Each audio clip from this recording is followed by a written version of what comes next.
என்னுடைய தந்தைக்கு ஆபத்தாலும் காக்க முடியும். இந்த யுகத்திற்கு உள்ளேதான் போக தெரியுமே தவிர எனக்கு வெளிவர தெரியாதே. இருந்தாலும் ஆபத்துக்கு பாவமில்லை.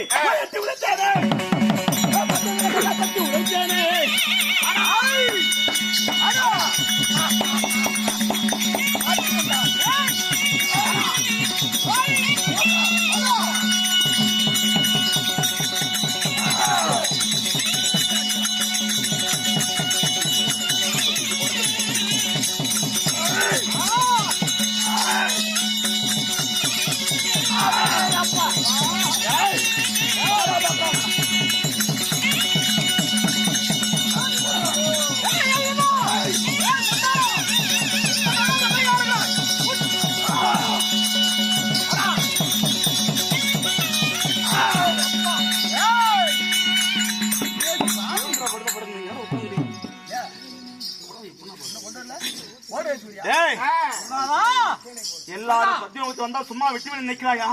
அந்த யமனே எதிர்த்து வந்தாலும் இன்று வருகை பார்க்க விளக்குவது கிடையாது. நிச்சயம்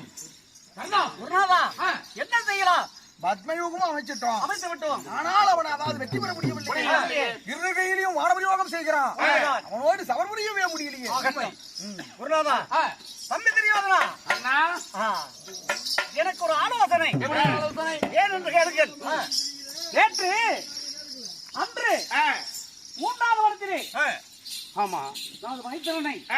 அந்த சண்டவரன் பதிக்காரி வெட்டவளை பார்த்தவன் அங்கம் செய்தவன் அவனை ஜெயிப்பதற்காக அவனை வெல்வதற்காக கொள்வதற்காக என்ன மச்சாது நீ இங்கே போயிட்டு வர என்ன கையில மேல கேடுகட்ட சண்டாளன் அங்கு 3வது இடத்துல என்ன பங்கப்படுத்தி இருப்பான பீமை அவனை எப்படியாவது கொண்டு மடிக்கணுங்கிறதுக்காக சிவனிடத்துல அதாவது கடூரமான தவம் இருந்து இந்த மாலையை பெற்று வந்திருக்கிறேன் பீமனை மடிப்பதற்காக. வீமனம் படிக்கிறதுக்கு நான் இருக்கிறேன். வீட்டால் ஒன்று அவிட்டால் ஒன்று. அதனால இந்த கொன்ற மாலையை போட்டு இந்த அபிமனனை கொண்டு போடலாம். என்னையா நான் பீமனை ஜென்ம குராதி அவனை எப்படியாவது பீமனை மடிக்கிறவனை தான் இந்த மாலையை வாங்கிட்டு வந்திருக்கிறேன். போட்டு போட சொல்றேன். பீமனை போடுறதுக்கு நான் இருக்கிறையா? அந்த பீமனை பொறுத்த சோறு பெஞ்சோர் தண்ணி பீமனை கொண்டுதான் பெருது. இந்த வியோகம் அமைத்து அபிமனை நான் வெல்ல முடியவில்லை. அதனாலே பீமனை கொண்டாலும் ஒண்ணுதான்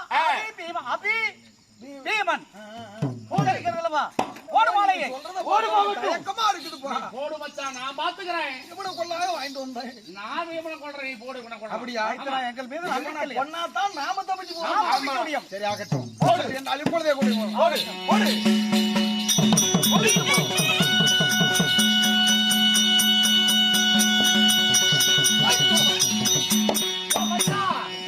என்னையா 3வது கணக்கு பண்ண மாதிரி பண்ற?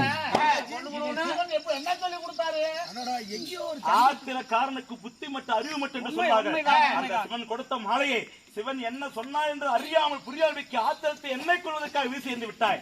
அதே மூடனே மாமா இந்த சிவனுக்கு வரம் பெறும்போது என்ன விட்டு மாலையை பெற்றாய்? சிவமந்திரத்தை சொல்லி களத்திலே போட்டால் சத்து சமாதி. அந்த மந்திரத்தை சொல்லாமல் போட்டால் என்னுயிர் எப்படி போகும் பைத்தியக்காரன்? ஒரு சந்து விட்டு நாட்டும் தெரியும். இப்ப விட்ட மாட்டேன். மந்திரத்தை சொல்லி களத்துல போனா செத்து ஒரு மாமா வேண்டாம்.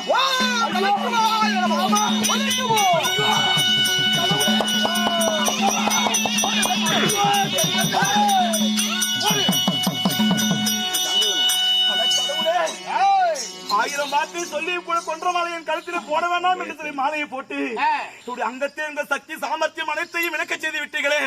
இனி நான் எப்படி சண்டை செய்வேன்? இந்த 10 விபத்திலிருந்து எனக்கு வெளிப்போக தெரியாது. அப்பொழுது என் மாமா சொன்னாரே ஆபத்தில் வந்துவிடும் அபிமன்னா என்று சொல்லி கேட்காமல் நுழைந்து விட்டேனே. இதோ என் மாமா என் கையிலே கொடுத்த வலம்புரி சங்குநாதம் இருக்கிறது. இந்த சங்கு நாதத்தை எழுப்பினோம். ஆனால் இங்க இருக்கக்கூடிய என் மாமன் என் தந்தை இருவரும் வந்து என் உயிரை காக்க எப்படியாவது வருவார்கள். இந்த புல்லுரிமை கூட்டங்களை புடவை திட்டு போக செய்து விடலாம். சங்குநாதத்தை எழுப்புகிறேன்.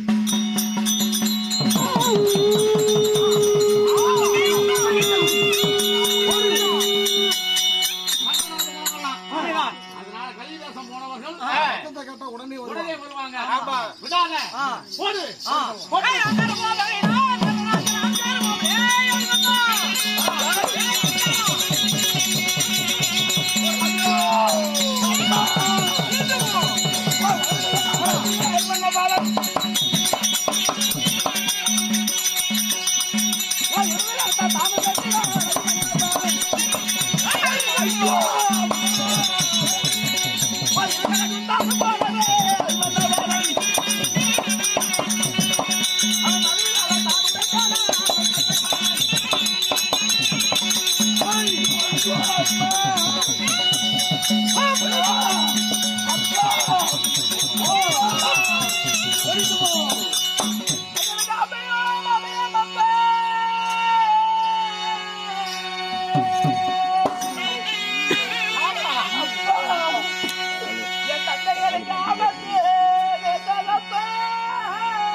அங்கத்தை எல்லாம் இப்படி உறுப்புகளை எல்லாம் வெட்டி எறிந்து விட்டீர்களே. இருப்பதின் சிரமட்டு தானே இருக்கிறது என் அங்கத்துல.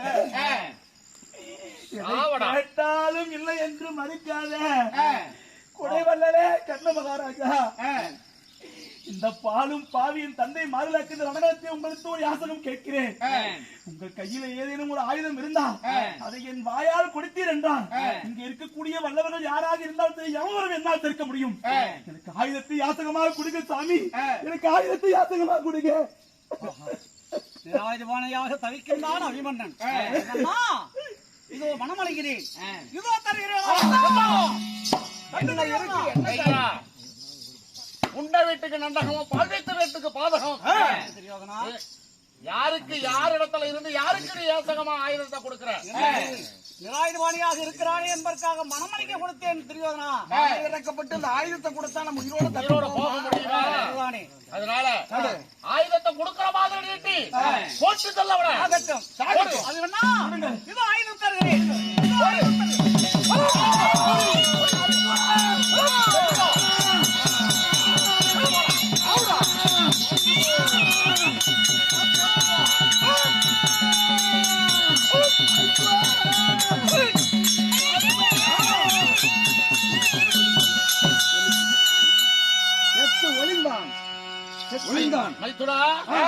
அவன் அவையச்சங்க ஊதிருக்கிறான்.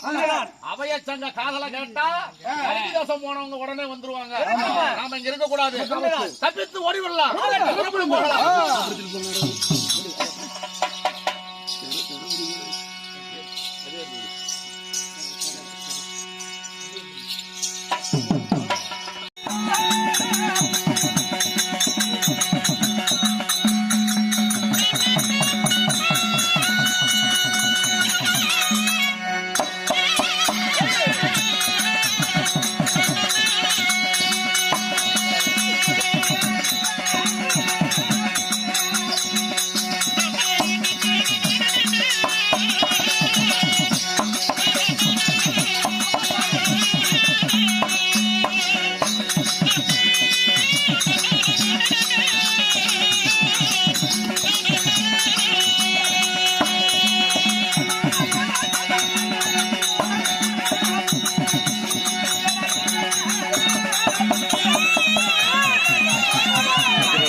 இது கலிங்க தேச மன்னர்கள் இது வலிபந்தமா வாடா சட்டைக்கு அப்படின்னு பாண்டவருக்கும் கௌரவருக்கும் முன்பகையோ பின்பகையோ எதுவுமே இல்ல.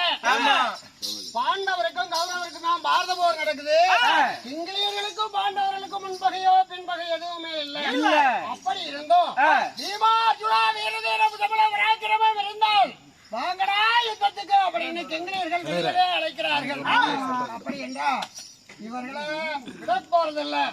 1000 ரதம் ஏறி வருகிறார்கள் சிங்களீர்கள். 1000 ரதம் வெங்கல ரதம் ஏறி சிங்களீர்கள் யுத்தத்துக்கு வந்துகிட்டு இருக்காங்க.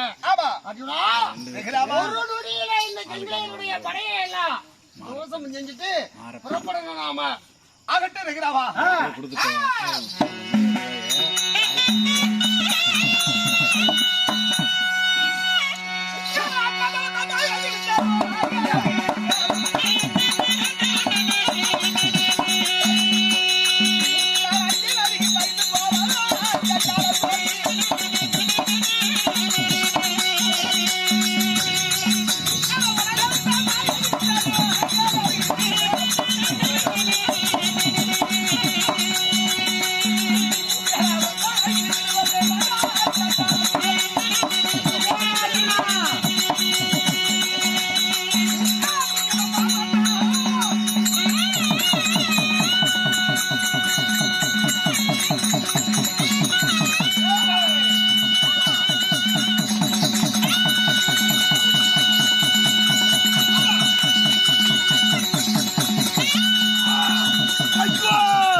திருமணம் அர்ஜுனனும் ஆயன் துணையோடு வெங்கடரத கிங்கிலியர்களோடு யுத்தத்துக்கு வந்திருக்கோம். ஆனால் குருஜேந்திர வீரபூமியில என்ன நடந்துட்டு இருக்கு? திசைமுகன் சண்டையில வீரவாள் அபிமன்னன பத்மயோகம் அமைத்த துரோணாசிரியர் சைந்தவன் வீமனுக்காக பெற்று வந்த குன்றமாலைய அபிமன்னனுக்கு போட்டு பத்மயோகத்துக்குள்ள அகப்பட்ட அபிமன்னன் இப்ப அபயச்சங்கு ஊதியிருக்கான். தெரியுமா? ஆயனும் அர்ஜுனும் புறப்படும் போது அர்ஜுனன் தன் மகனாகிய அபிமன்னன்கிட்ட என்ன சொன்னா? மகனே அபிமன்னா, ஒருவேளை கௌரவனுடைய படையினால உன்னையும் மீறி ஆபத்து என்றால் அச்சனமே வந்து உன்னை காப்பாத்துவேன் எச்சரிக்கைப்படுத்திட்டு இருந்தான் அர்ஜுனை. அதனால் பத்மயோகத்துக்குள்ள அகப்பட்ட அபிமன்னன் அபயச்சங்கு ஊதியிருக்கான். அப்படி அபயச்சங்கு ஊதியிருக்கான்னா இந்த சங்கரால அர்ஜுனுடைய காதுக்கு கேட்டா யுத்தத்தை பாதியிலேயே நிறுத்திட்டு புறப்பட்டுருவான். அதனால அபிமன்ன ஊதிய அபயச்சங்கு அர்ஜுனன் காது கேட்க கூடாது, மறைக்க செயச்சங்கம் வழங்க வேண்டும்.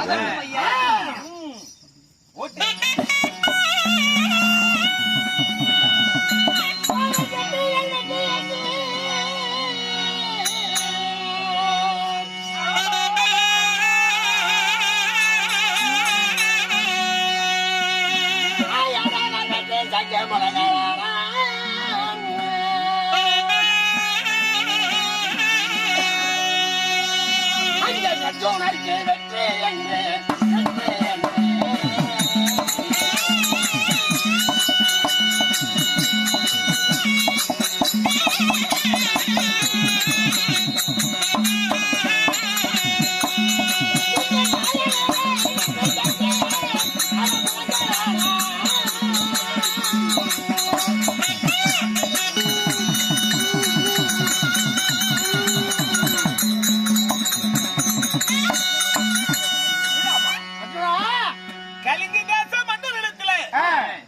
போர் செய்து கொண்டிருந்தோம்.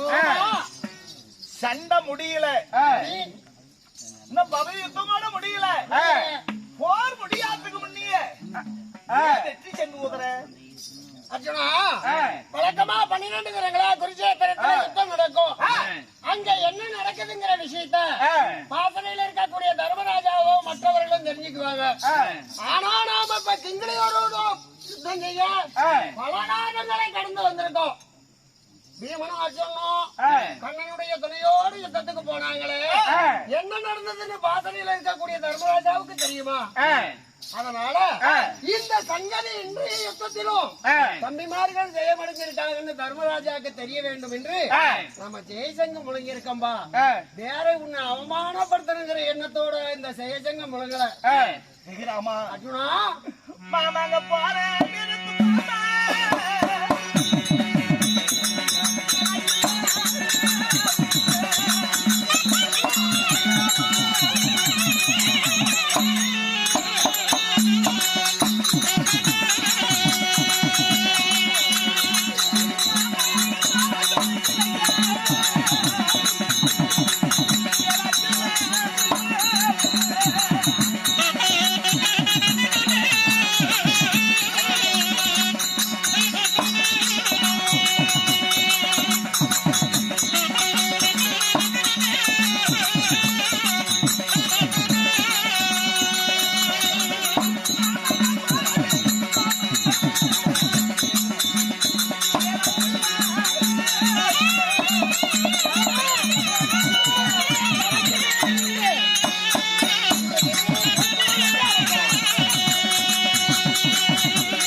தெரியல, எனக்கு கைகால்லாம் சோறுகிறது, என்னால் யுத்தம் செய்ய முடியல. அதனால எங்க அண்ணனாய தருமரை பார்ப்பது போல எனக்கு தோன்றுகிறது. அதனால அர்ஜுனா, வாடா சண்டைக்கு. அடிச்சு முடிக்கணும் சும்மா விட்டுருமா? வாடா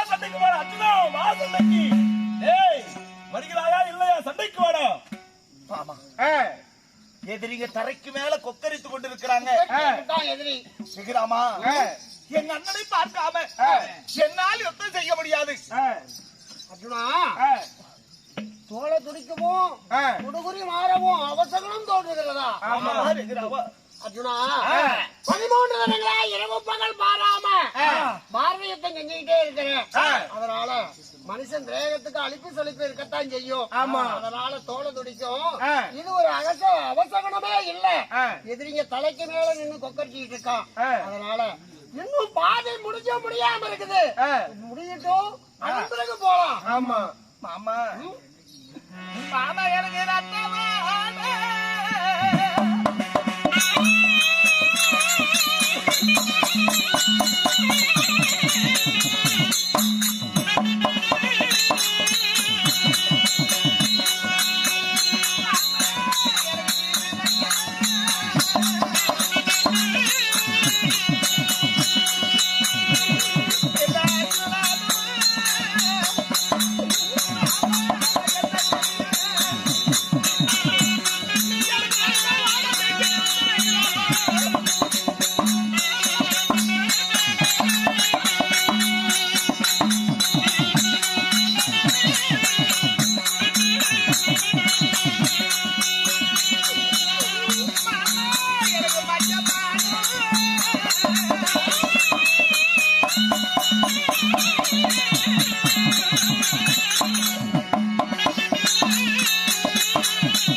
மஞ்சள் மனம் வீசுகிறது. இதெல்லாம் உனக்கு அவசரமா தோணுதா? நிச்சயமாக இருக்கிறாமா. அர்ஜுனா, கிங்கிலியரோடு யுத்தம் செய்யும் போது அவருக்கு பின்பலமா அந்த ஏராளமான படைகள் எல்லாம் வெட்டி சாய்ச்சிருக்க ரத்தம் 6 மாதிரி ஓடிக்கிட்டு இருக்கு. இங்க ரத்த வாடை வீசாத, பூவாசமா வீசும், ரத்த வாடை தான் வீசும். அதனால யுத்தத்தை நிறுத்தாத. எதிரிகள் தலைக்கு மேல நின்னுகிட்டு இருக்காங்க.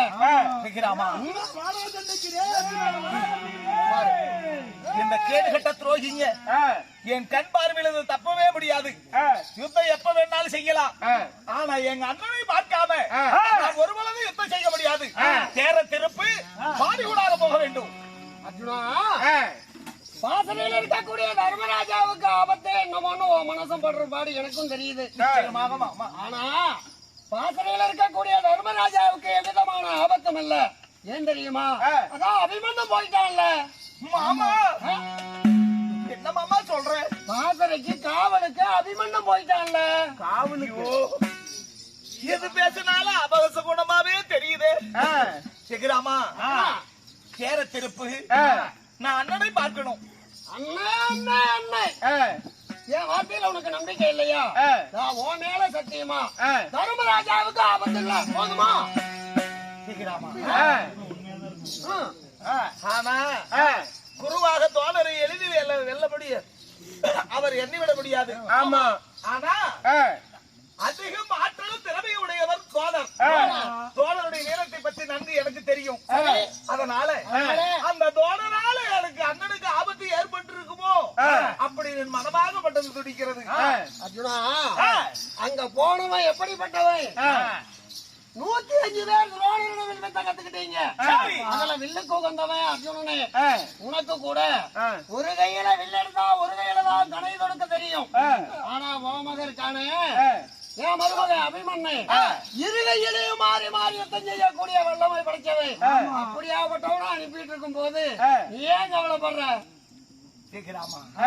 நீ 1000 தான் எனக்கு ஆறுதல் சொன்னாலும் தேர திருப்பு நான் அண்ணனை பார்த்து அதிசீக்கிரம் வந்து விடுவோம். வாசனை போய் தர்மராஜாவை பார்த்துதான் ஆகணுமா? சரி, உட்கார் இடத்துல. Yeah.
இருக்கிறது.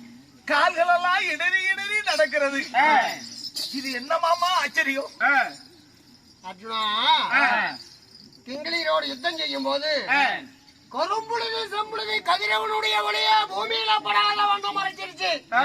சரி, அப்போ இந்த தூசு துப்பு புறவியினுடைய கண்ணில பட்டிருக்கும் அல்லவா? அதனால புறவியினுடைய கண்ணில இருந்து கண்ணீர் தாறு தாரையா வடிஞ்சிட்டு வருது. 13 நாளா இதே புறவிய நேரத்துல பூட்டி ஓட்டுற நானும்.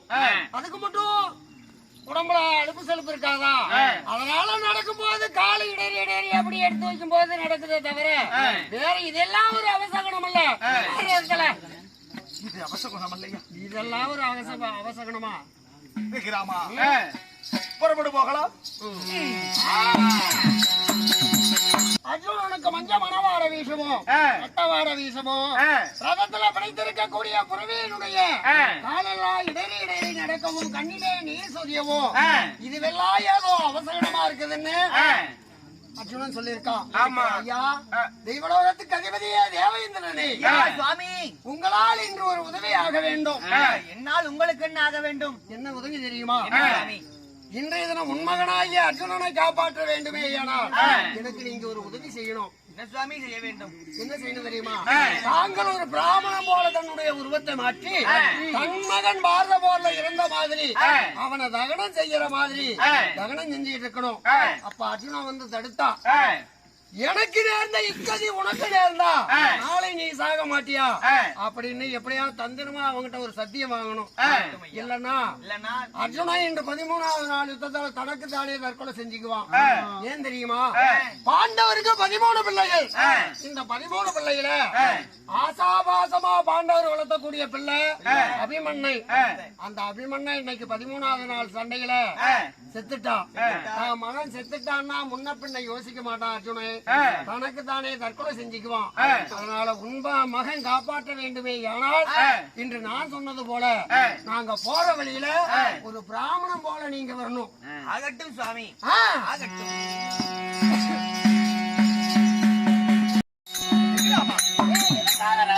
சொல்றேன், யாரோ ஒரு பிராமணர் அக்கினி தீமுட்டி அந்த அக்கினியில இடபுரி வலபுரி வந்து இருக்கிறாரு.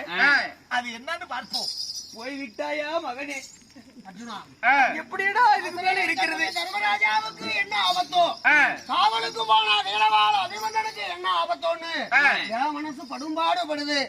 ஆனா யாரோ ஒரு பிராமணே அக்கினி குண்ட மூட்டி இடவளமா வந்துகிட்டு இருக்காங்கறியே, அதையெல்லாம் நமக்கு எதுக்கு? துக்காரத்துல போலாம். கிராமா, என்னமோ தெரியல, அளவகன் சிந்தனையா இருக்கிறாரு. அவரை காப்பாத்தணும். ஆமா, அதனால அவர் யாருன்னு விசாரித்துட்டு வந்துடுறேன். நமக்கு முக்கியம். தர்மராஜாவை போய் பார்க்கலாம்பா. அவருக்கு ஏதோ ஆபத்து போல் தெரிகிறது. ஆபத்து என்று வந்தவங்களை ஆதரிக்கணும் என்று 1000 முறை நீதானே எனக்கு சொல்லி கொடுத்த. அதனால அது யாரு என்னாலும் விசாரிச்சுட்டு வந்துடுறேன்.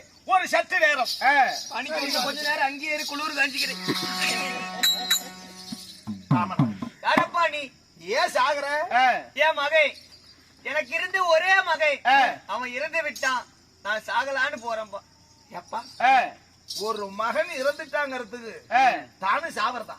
என்னப்பா ஒரே ஒரு மகன், யாரோ அபிமன்னனா இன்னைக்கு கௌரவ பறையோட சண்டை செஞ்சுட்டு இருந்தானா.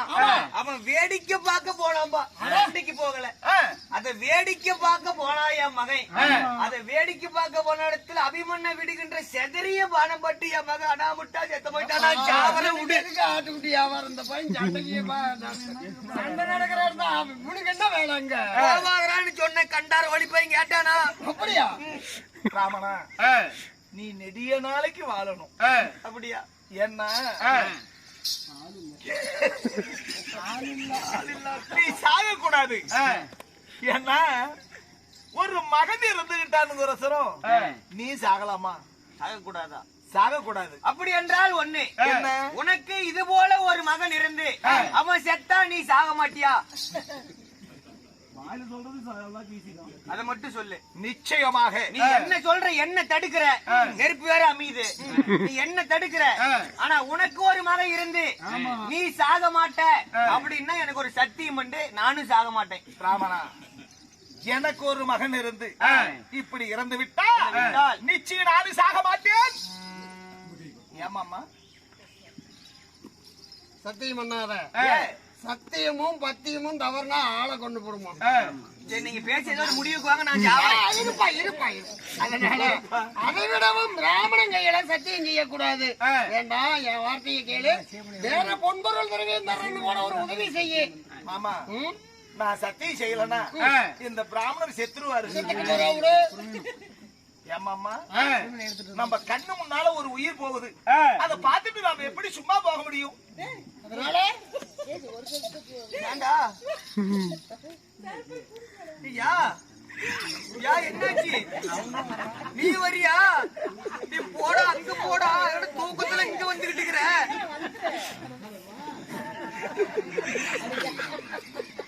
என்ன தூக்கம் தெரிஞ்சு போய் சாட்டுக்குது அவனுக்கு. நிச்சயமாக எனக்கு ஒரு மகன் இருந்து இப்படி இறந்து விட்டா நிச்சயம் சாக மாட்டேன். இது சத்தியம். பின்னாடி வருத்தப்படுவேன். இதுல வருத்தப்படுறதுக்கு என்ன இருக்குது? ராமனா, உன் இதிகாசம் போய் சேரு. சரி, ஆகட்டும்.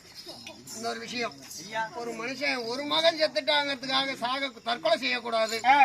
ஒரு மனுஷன் நினைச்சா 10 பெண் சாதி திருமணம் செய்யலாம், 10 பிள்ளைகளை பெறலாம். ஆனா தனக்குத்தானே தற்கொலை செஞ்சுக்கிட்டா நாளை மாண்டாலும் மோட்சத்துல இடம் கிடைக்காதான். ஞாபகம் வச்சுக்கோ. ஐயா, நீங்க சொல்றீங்க 10 பொண்டாட்டி கட்டலாம், 10 பிள்ளைங்க கூட பெத்துக்கலாம்னு. 10 பொண்டாட்டி கட்டுறதுக்கு இப்ப யாரு பொண்ணு பெத்து வச்சு யாரு பொண்ணு கொடுக்கறாங்க? தேடிதாப்பா கண்டுபிடிக்கணும். அப்படி தேடி கண்டுபிடிச்சாலும் வேலை விட ஒரு பிராமணன் கொஞ்சம் திமிராவே பேசணும். எப்படியோ ஒரு பிராமணனுடைய உயிர் காப்பாத்தணும். புறப்படலாமா?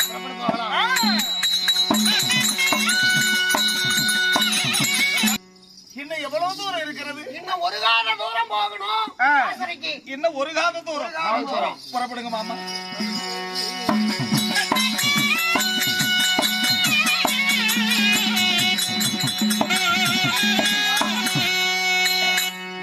மாமா, இது என்ன மாமா ஆச்சரியம்? இன்னைக்கு விபரீதமாக இருக்குது. சின்னப்பா இன்னைக்கு ஆச்சரியம். மாமா,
ஒவ்வொரு நாளும் யுத்தம் முடிந்து வரும் பொழுதெல்லாம் நான் தூரம் வருக முன்னே என்னை எதிர்கொண்டு வருவானே மாமா, என் மகனான அபிமன்னி என் கையில இருக்க வில்லியும் இது 50வது அடியும் வாங்கிட்டு போவான். இந்த புறவையெல்லாம் பிடித்து கட்டுவானே மாமா. இன்னைக்கு என் மகன் எதிர்கொண்டு வல்லியே, என் மகனுக்குத்தான் ஆபத்தா? அர்ஜுனா, அப்படி அல்ல. 12 தினங்களா பத்தோட 11 அபிமன்னன் யுத்த காலத்துல சும்மா விளையாடிக்கிட்டு தெரிஞ்சான் அந்த பையன். அதனால ஒரு கால தூரம் வரைக்கும் முன்னே வந்து அப்பா இன்னைக்கு சண்டை செஞ்சுட்டு வந்துட்டு இருக்காரு அப்படின்னு உன் கையில இருக்கக்கூடிய காண்டீபம் அம்பு அம்பராதோணி எல்லாம் வாங்கிட்டு தன் தோல்ல சுமந்துக்கிட்டு பூட்டி இருக்கக்கூடிய புறவி எல்லாம் முடிச்சு கட்டி கொள்ளு புள்ள ஆகாரம் வைப்பான். ஆனா இன்னைக்குதான் அங்க போயிட்டான்ல. எங்க மாமா? காவலுக்கு போயிட்டான்பா. ஓ, அண்ணனுடைய காவலுக்கு. அதனால அங்க போனவன் எப்படி வர முடியும்? வர முடியாது. முடியாது. அதனால அவனுக்கு வர்றதுக்கு நேரம் இல்லைங்கிற. வர முடியாதுப்பா. எப்படி வர முடியும் மாமா? நேரடியா போய் பாப்போம். புறப்படுங்க மாமா.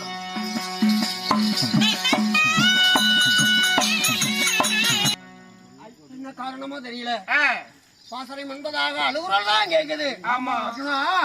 உன் கையில இருக்கக்கூடிய இந்த ஆயுதத்தை எல்லாம் கொடு. உன் மகனுக்கு பதிலா நான் தான் இன்னைக்கு வாங்கிட்டு வர்றேன். ஏன்னா பையன் வரலையேன்னு உனக்கு மனசுல வேதனை. உன் கையில இருக்கக்கூடிய காண்டீபம் அம்பு அம்பராதோணி இதையெல்லாம் கொடு.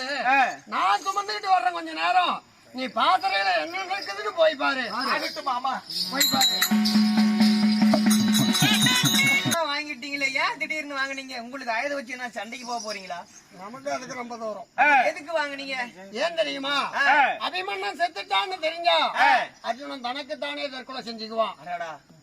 அதனால அவன் கையில இருக்கக்கூடிய ஆயுதத்தை எப்படி வாங்குறதுன்னு நானும் யோசிச்சுக்கிட்டே வந்தேன். அவனே என் மகன் இன்னும் வந்து என் ஆயுதத்தை வாங்கலையே, என்ன ஆச்சு ஒன்னும் பையனுக்கு பதிலா நான் கொஞ்ச நேரம் சுமந்துட்டு வர்றேன்னு போயிட்டான். கொஞ்ச நேரம் போய் கீழே மேல விழுந்து பிறல்ட்டோம். போய் பேசிக்கலாம்.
அங்கத்தை அனுமதிவா சென்றிருக்காரு கேடு கட்ட சண்டாரு யாரா ஒன்ன கொண்டவன் சிசிராமா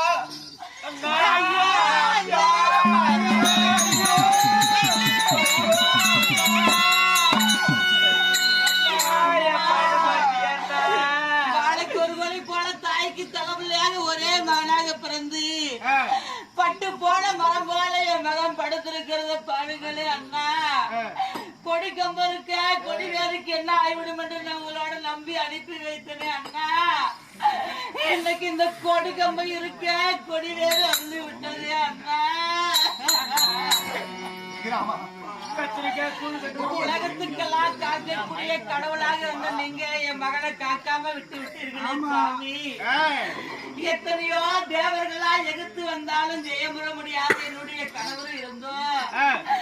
எப்படி இருவரும் இருக்கு என் வயிற்றுல ஒரு வீர மகன் தான் பிறப்பான்னு நினைச்சு நான் மனக்கோட்டை கட்டி உன் காலில விழுந்து மன்றாடி வரமா வரங்கிடந்து நான் என் மகனை பெற்றெடுத்தனே.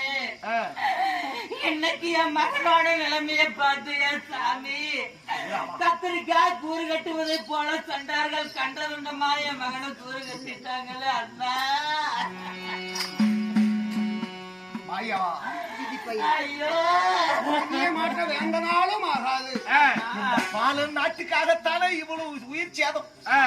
என் மகனை பலி கொடுத்தை என் மகனே போட வேண்டி இந்த நாடு நகரம் எதுவுமே தேவையில்லை. என் மகனே போன வேட்டி இந்த நாடு நகரமெல்லாம் எதுக்கு மாமா? ஆமா, இனிமே நான் உயிரோடு இருக்க போறதில்ல, இதோ சாக போறேன்.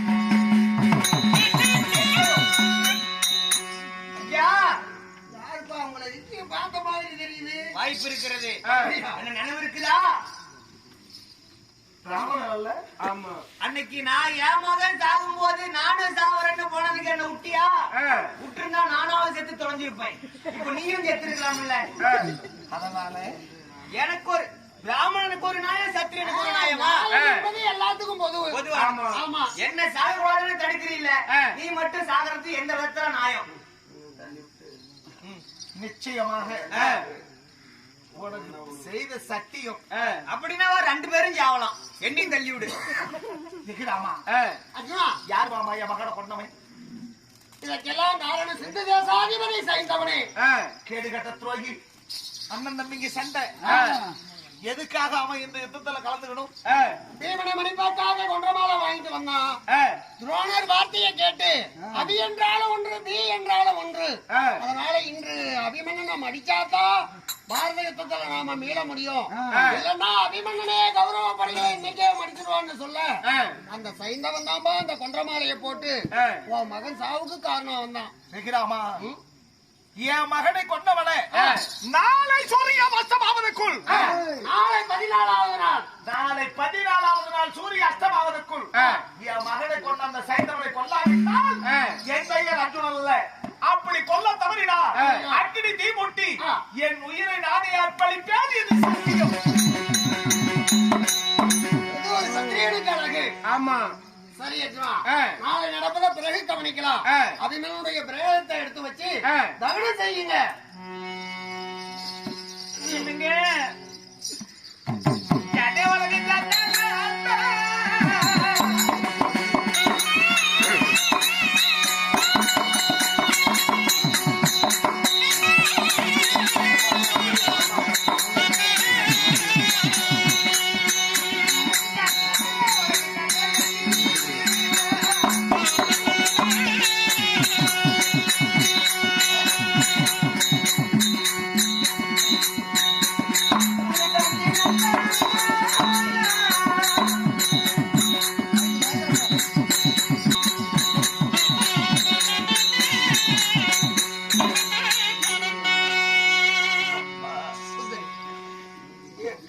கணவருடைய உடலோ இந்த தீயிலே எரிந்து கொண்டிருக்கு.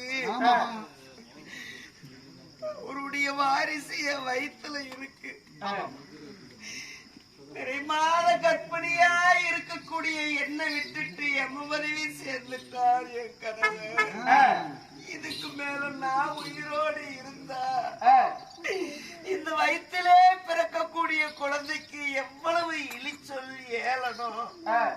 விதவை குழந்தை பெற்றால் என்று இந்த வையகம் எல்லாம் எள்ளி நகையாடி ஏறினும் பேசுவாரல்ல, இத நான் இந்த செவியால கேட்டு இந்த உலகத்துல நான் உயிரோடு வாழணுமா? அதனால எரிகின்ற இந்த நெருப்பிலேயே நானும் உடன்கட்டை ஏறி விடுகிறேன். இன்றோடு என் வாழ்வும் முடிந்து போகட்டும். ஆமா, கணவனில இருந்து இப்படி கற்பனையா நிக்கக்கூடிய உனக்கு ஆறுதல் சொல்ல வார்த்தையே இல்ல. உன்னுடைய இஷ்டப்படி நடக்கட்டுமா? அங்கு சுற்றி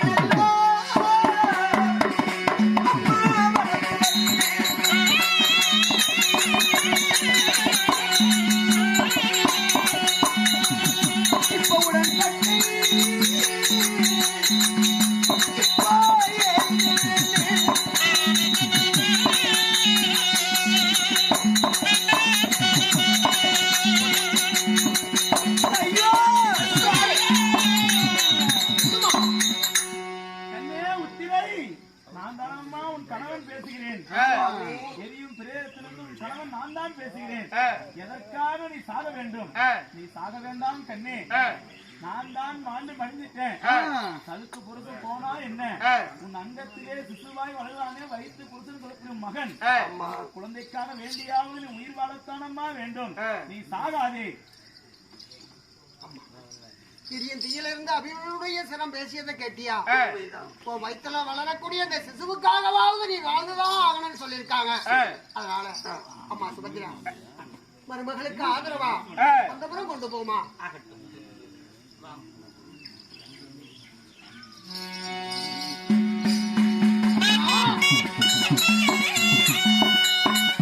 ஆத்திரக்காரனுக்கு புத்தி மட்டும். அம்மா அம்மா அப்படி சொல்றீங்க? சைந்தவனை கொள்றேன்னு சபதம் வச்சுட்டேன். நாளை 14வது நாள் சூரிய அஸ்தமிக்கிறதுக்குள்ள சைந்தவனை கொள்றேன்னு சபதம் வச்சுட்டேன். ஆனா அவனுடைய தந்தை எப்படி தவறுக்கான் தெரியுமா? எப்படி? தன்னுடைய மகன் சிரத்தை யார் ஒருத்த அறுத்து தரையில போடுறானோ அவன் சிரமாயிரம் துக்காக வெடிக்கணும். என்னம்மா சொல்றீங்க? ஆமா, அப்படி தவறுக்காமை செய்தவனை மடிச்சுட்டா அப்பவே நீயும் செத்துருவ. பாரத போர் முடிக்கிறதாவது தர்மராஜாவுக்கு முடிச்சு விட்டுறதாவது. இதுக்கு என்னதாம்மா வழி? இதுக்கு ஒரு வழி இருக்கிறது. சைந்தவனை மடிக்கணும்னா உன் கையில இருக்கக்கூடிய ஆயுதங்கள் எல்லாம் போடாது. இப்பொழுதே இருவர்களை இரவோடு இரவாக எங்க புறப்படுறோம்? கைலங்கிரி புறப்படுறோம். அங்க போய் சிவனிடம் இதற்காக வேண்டி சில ஆயுதங்களை வாங்கணும். அப்படி வாங்கினா 14வது நாள் சண்டையில சைந்தவனை மடிச்சு பாரத போரை முடிக்கலாம். சரி, அப்படி நாம கைலைக்கு போவதாக இருந்தாலும் இன்னொரு வேலை இருக்கு. என்ன தெரியுமா? உத்தரகுமார்த்தியோ இப்போ கர்ப்பமா இருக்கா. நாளை அவ வயிற்றுல ஒரு குழந்தை பிறகுன்னு வச்சுக்க, இது திலவை பெற்ற குழந்தை என்று ஊருலகம் நிந்திக்குமா? பாண்டவருக்கு பின்னாடி பட்டத்துக்குரிய இது பிள்ளையா? அப்படி என்று இதை அறிய வேண்டும். இதற்காக அந்தவர்கள் இருக்கக்கூடிய திரௌபதி இடத்துல, அதாவது வெங்கல கிண்ணியில மஞ்சள் நீர் கலக்கி கொடுக்க சொல்லி வாங்கிட்டு வா. நாம இப்ப கைலங்கிரி தானே போறோம். இதை பரிசோதித்து அதன் பிறகு நடப்பதை பார்க்கலாம்.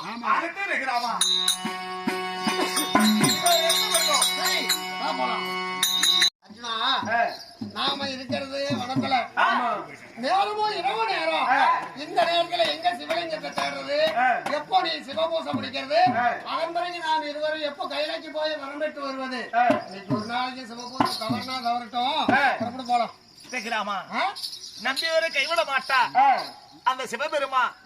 நான் சிவபூஜை செய்யாம என்னால ஒரு எட்டு கூட அந்தான வைக்க முடியாது. நான் சிவபூஜை செய்துதான் ஆக வேண்டும். சரி, அதுக்கு ஒரு வழி இருக்குது. நான் சிவலிங்க மாதிரி நான் உட்கார்ந்துக்கிறேன். சிவலிங்கம் போல நான் உட்கார்ந்துக்கிறேன். சரி, அந்த சிவபூசை எனக்கு செஞ்சிரு. 2 பேரும் பிறகு கைலைக்கு போகலாம். என்ன பண்றது? எல்லாத்துக்கு சிவலிங்கம் அங்க எங்க தேடுறது? பூவோடு சேர்த்து நாரும் அணந்துச்சான். அது போல உலகமெல்லாம் படி இழக்கக்கூடிய பரம்பொருளாகிய சிவபெருமா எங்க? நீ எங்க? அந்த ஈசனுடைய பேரை சொல்லி நீ ஒரு நாள் பூச வாங்கிக்கலாம் நினைக்கிறியா கிராமம்? அப்படி அல்ல. அரியல்லாமல் சிவன் இல்லை, சிவன் இல்லாமல் அரியல்ல.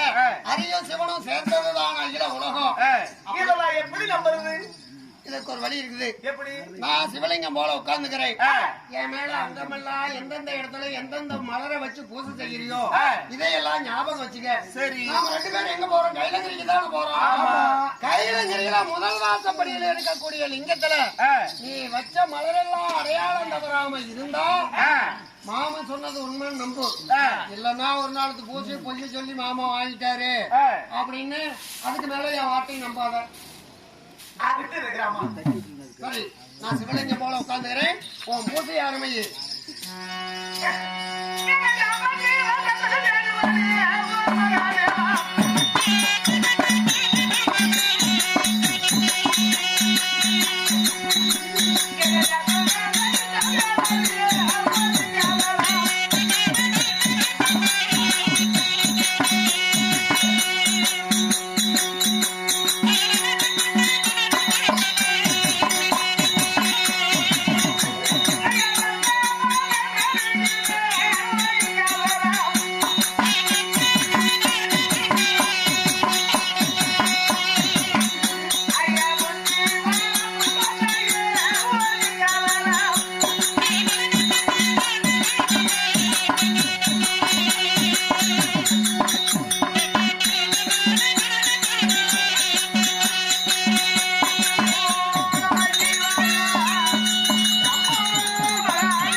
அடையாளமா மலரெல்லாம் வச்சு பூஜை செஞ்சிருக்கேன். கைலங்கிரியில வந்து பாரு, அடையாளம் தவறாம இருக்கும்.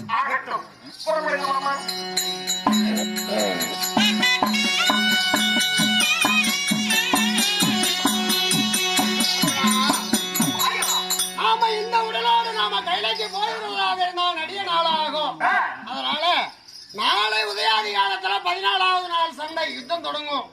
அதற்காக என்ன செய்யணும்னா நம்ம இருவருடைய பூத உடல்களையும் பாலைவனத்துல மறைச்சிட்டு தேவகணங்களை இதுக்கு காவல் வச்சுட்டு நம்ம இருவருடைய ஆத்மா மட்டுமே கைலைக்கு போகணும். அப்படி போனாதான் சிவனிடம் வரவாங்கி உதயாதி காலத்துல மீண்டும் பூலோகம் வர முடியும். நம்ம இருவருடைய பூத உடல்களை மறைச்சு வச்சுட்டு புறப்படலாம்.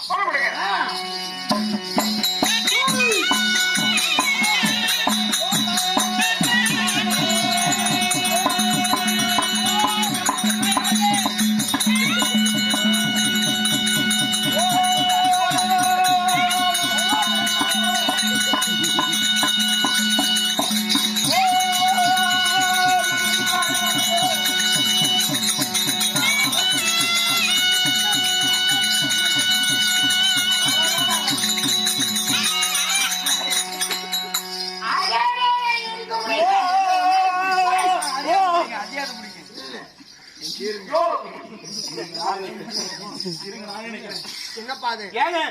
ஆயிரக்கணக்கான தேவகணங்கள் எல்லாம் எங்க கூட கூடையா இப்படி புகை சுமந்துட்டு போறீங்க? அவ கேட்க நிறுத்துறீங்க. பேசுற நேரம் குனிஞ்சு போயிருக்குமே, நிறைய குமிஞ்சு போயிருக்குமே. எங்க இந்த பூவெல்லாம் எங்க இருந்து வருது? எதுக்கு இப்படி குவியல் குவியலா மழை பருவதம் போல மலர்லாம் கொண்டு சொல்லுவாங்க. கேட்கலாம். சொல்லுப்பா, சொல்லுப்பா. ஐயா, எதற்காக இப்படி மழை பழுவதும் போல மலர்கள் எல்லாம் கொண்டு வந்து கொட்டம் தெரியுமா? இங்க சிவ பூஜை நடக்கிறது. யாரோ தெரியல பூலோக வாசியா. அவர் பேரு பீமசேனா. சந்திர குலத்தில் பிறந்த பீமசேனாகப்பட்டவன் தவத்திலே, அதுவும் சிவதவத்திலே சிறந்தவர் யார் என்றால் அவன் தான் சிவதவத்திலே சிறந்தவன். பூலோகத்துல செய்யக்கூடிய பூஜையானது, அவன் செய்யக்கூடிய சிவ பூஜை மலர்கள் எல்லாம் இங்க கைலங்கிரியிலே மழை குவியல் போல கொட்டி கொட்டி குமிஞ்சு போயிருது. நாங்க அள்ளி கொண்டு கொட்டக்கூடிய கனாபுதங்கள் உங்ககிட்ட இவ்வளவு நேரம் பேசிட்டு இருந்தது.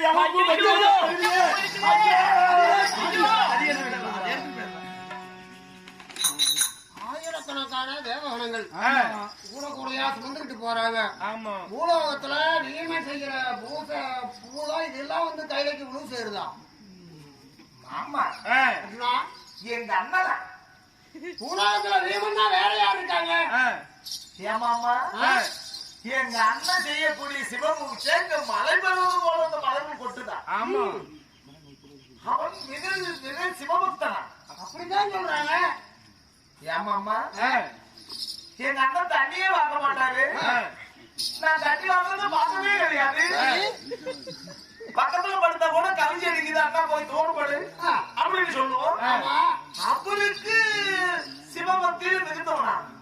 பூலோகத்துல எந்த ஒரு மலரை கண்ணுல பார்த்தாலும் இது சிவனுக்கு உகந்த மலர் அங்க போயிடணும் சேரணும் அப்படின்னு நினைச்சா போய் சேர்ந்துருமா. அதை விட அவன் குளிச்சதை நீ பார்த்ததே இல்ல. ஆமா 12 வருஷத்துக்கு ஒரு தடவை தான் வீமம் குளிப்பான். அப்புறம் எப்படி அவருக்கு கடவுள் எப்படி தெரியுமா? அவனுக்குள்ள அவன் இதயத்துக்குள்ள 9 சிவலிங்கம் இருக்கலாம். அந்த சிவலிங்கத்தை எல்லாம் எடுத்து வெளியில வச்சுட்டு அதை சுத்தம் செஞ்சு அதுக்கு பூசை எல்லாம் முடிச்சிட்டு அதன் பிறகு தானும் குளிச்சுக்கிட்டு அந்த 9 சிவலிங்கத்தையும் எடுத்து தனக்குள்ள ஐக்கியப்படுத்திக்கிட்டு தான் பிறகு வருவானா. நானே என் வாழ்க்கையில அவன் குளிச்சத ஒண்டிக்கிட்டு ஒரே ஒரு நாள் தான் பார்த்தேன். அப்படிப்பட்ட சிவபக்தன் வீமை. இப்ப சொல்லு, பூலோகத்துல சிறந்த சிவபக்தன் யாரு? சிவபக்தன் நான் தான் தெரியவன் இருந்தேன். ஆனா எங்க அண்ணன் தான் சிவபக்தியில இருந்தவர். அப்படி புத்தி முக்கிட்டீங்க. அதுக்காக தான் இந்த வழியா கூட்டிட்டு வந்தேன். இத கையில நீங்க பாரு, முதல் வாசப்படியிலே சிவலிங்கம். நீ வச்ச பூவெல்லாம் அடையாளம் மக்கள் இருக்குதா? ஆமா ஆமா வைத்த அடையாளங்கள்லாம் அப்படியே இருக்குது. சரி ஆமா ஆமா அரிய சிவனு ஒன்று, இது அறியாத வாயில மண்ணு அப்படின்னு தெரிந்து கொண்டேன். சரி என்ன மன்னித்தவர்கள் மாமா. சரி அர்ஜுனா, நாம கைலாகிரி வந்துட்டோம்.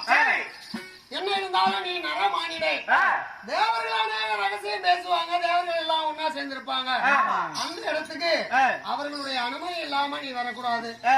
அதனால என்ன செய்யற, கொஞ்ச நேரம் இந்த வாசப்படியில உட்கார்ந்துரு. மாமா நான் சிவபெருமானிட அனுமதி வாங்கிய பிறகு கூட்டிட்டு போறேன். அகற்றும் மாயமா போய் வாருங்கள்.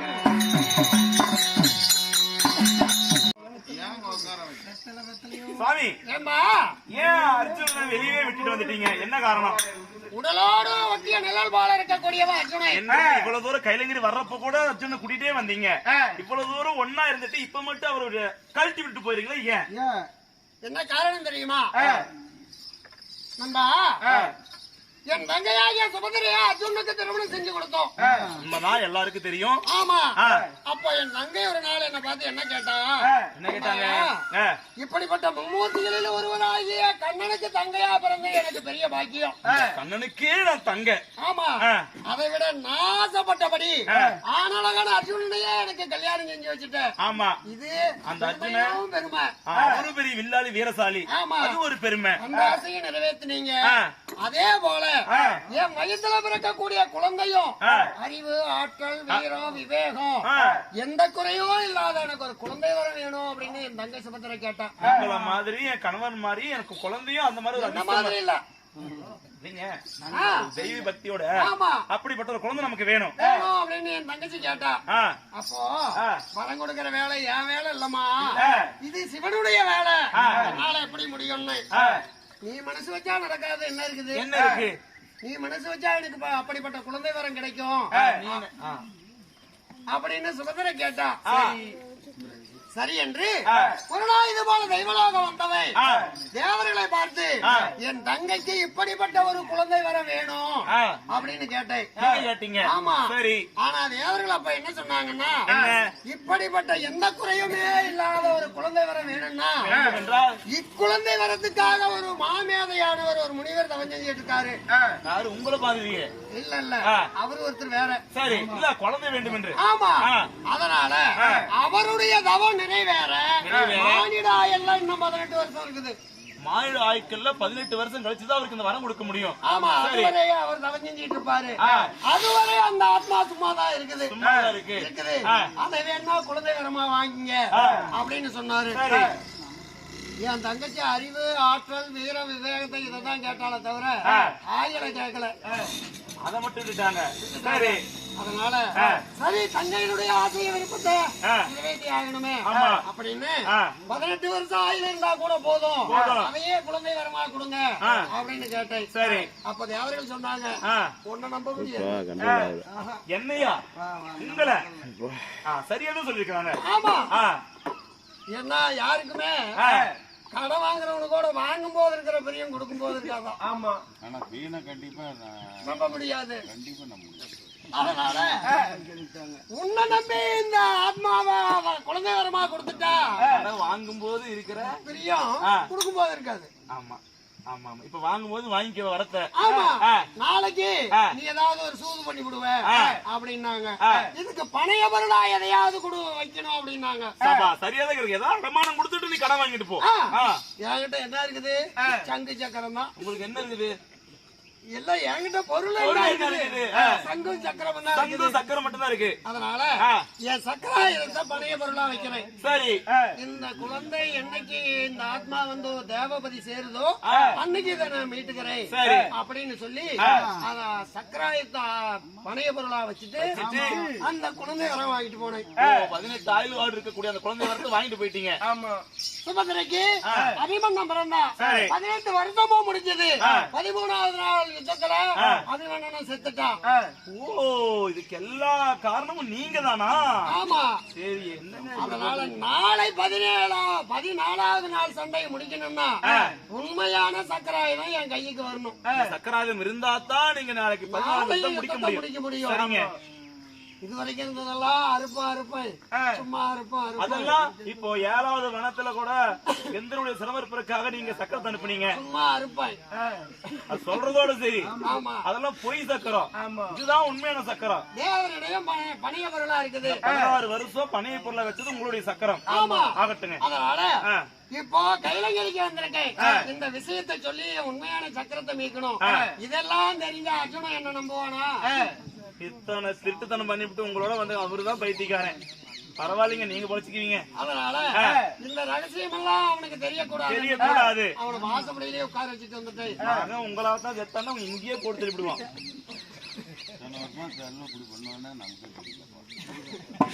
அதனால சுவாமி சிவபெருமானே, ஜெகதீஸ்வரா, நானேதான் பேசுகிறேன். ஐயா, அன்றைய சக்கராயத்த பணைய பொருளா வச்சுட்டு என் தங்கைக்கு குழந்தை வரமா அபிமன்னனை வாங்கி போனல, அவன் நேற்றைய தினம் பாரத யுத்தத்துல மடிஞ்சிட்டான். அந்த குழந்தையினுடைய ஆத்மா தேவர்மதி வந்து சேர்ந்துருச்சு. அன்று நான் பணைய பொருளா வச்ச என்னுடைய சக்கராயத்தை திருப்பி கொடுக்க வேண்டும் சுவாமி. அப்படியா? நான் மட்டும் கொடுக்க முடியாது. அன்னைக்கு சகல தேவர்களும் நாங்க எல்லாம் ஆலோசித்து தானே கொடுத்தோம். நாங்க அவங்களோட ஆலோசித்து தான் கொடுப்பேன். சட்டம் இறப்பான். அதை விட இன்னொரு விஷயம் சுவாமி, அபிமன்னனுடைய மனைவியாகிய உத்தரகுமார்த்தி இப்ப கர்ப்பமா இருக்கா. நாளை அந்த பொண்ணு வயித்துல ஒரு குழந்தை பிறக்கும். அப்படி ஒரு குழந்தை பெற்றெடுத்தா இது விதவை பெற்ற குழந்தை என்று ஊர் உலகம் நிந்திக்குமா, அல்லது பாண்டவருக்கு பின்னாடி இது பட்டத்துக்கு உதவுமா? இதையும் தேவர்கள் அறிந்து சொல்ல வேண்டும். ஐயனே, இப்பொழுதே ஆலோசித்து சொல்கிறோம். எல்லாம் பார்த்து கலந்து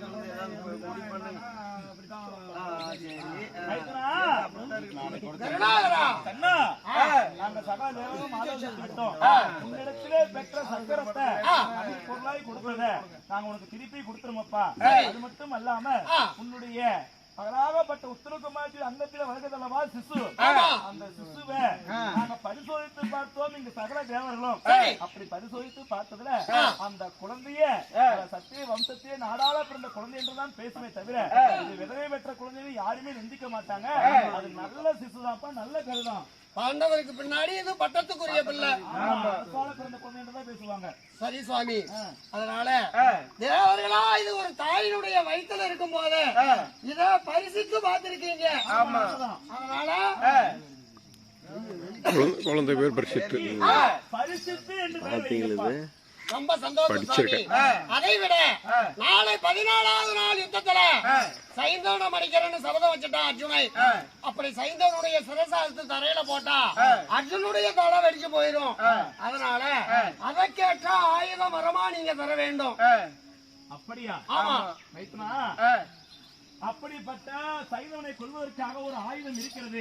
அந்த ஆயுதத்தை நீ பெற வேண்டும் என்றால் இந்த கைலங்கிரியிலே எனக்கு புறமாக இருக்கக்கூடிய தேவ தடாகம் ஒன்று இருக்கிறது.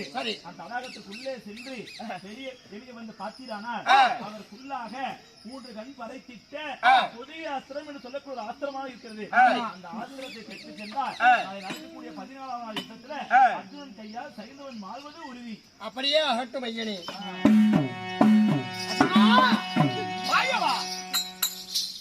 தேவர்களை அனைவர்களையும் சந்தித்த போது மருமக கர்ப்பமா இருக்கா இல்லையா, இதையெல்லாம் நாளை வந்து உங்களுக்கு பிறகுதான் பட்டத்துக்குரிய பிள்ளையா. இதை தேவர்கள் பரிசித்து பார்த்ததுனால உன் பேர குழந்தைக்கு தேவர்களே அங்க கைலகிரியிலே பேர் வச்சுட்டாங்க. பரிசித்து பார்த்ததுனால அந்த குழந்தைக்கு பரிசித்து சந்தோஷம் சுவாமி. உனக்கு ஆயுதம் வேண்டும் என்று கேட்ட போது கைலங்கிரியில ஈசானி மூலையில பெரிய ஒரு தடாகம் இருக்குதான். அதுல நீராடி வெளியே வந்தா பெரிய ஒரு பாம்பு வருமா. அந்த சர்ப்பத்தினுடைய மூக்கு துவாரத்துல பொதிகை ஆசிரம் என்று 2 ஆசிரம் வருமா. அந்த 2 ஆசிரத்தையும் பெற்றால் நாளை 14வது நாள் யுத்தத்துல நீ ஜெயமடையலாம் என்று சிவபெருமான் வரம் கொடுத்திருக்காரு. அந்த ஆசிரத்தை பெற்றுவா.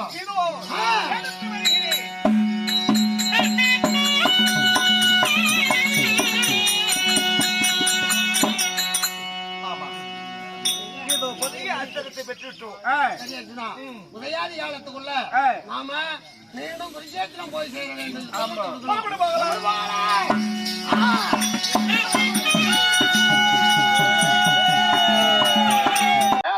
இது ஒரு தாயினுடைய வயிற்றுல இருக்கும் போது இத பரிசித்து பார்த்திருக்கீங்க.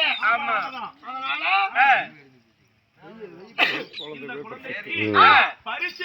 பார்த்தீங்களா? ரொம்ப சந்தோஷம் சாமி. அதை விட நாளை 14வது நாள் யுத்தத்துல சைந்தவனம் அடிக்கிறேன்னு சபதம் வச்சுட்டான் அர்ஜுனை. அப்படி சைந்தவனுடைய சிரசாரத்து தரையில போட்டா அர்ஜுனுடைய தலை வெடிச்சு போயிடும். அதனால அதற்கேற்ற ஆயுதம் வரமா நீங்க தர வேண்டும். அப்படியா? ஆமா. அப்படிப்பட்ட சைந்தவனை கொல்வதற்காக ஒரு ஆயுதம் இருக்கிறது. அந்த ஆயுதத்தை நீ பெற வேண்டும் என்றால் இந்த கைலங்கிரியிலே கிழக்கு புறமாக இருக்கக்கூடிய தேவ தடாகம் ஒன்று இருக்கிறது. அந்த தடாகத்திற்குள்ளே சென்று வெளியே வந்து பார்த்தீரானால் அதற்குள்ளாக 3 கண் பறைத்திட்ட பொதிகை ஆஸ்திரம் என்று சொல்லக்கூடிய ஒரு ஆஸ்திரமாக இருக்கிறது. அந்த ஆஸ்திரத்தை பெற்று சென்றால் நடக்கக்கூடிய 14வது யுத்தத்துல அர்ஜுனன் கையால் சைந்தவன் மாழ்வது உறுதி. அப்படியே அகட்டும் ஐயனி.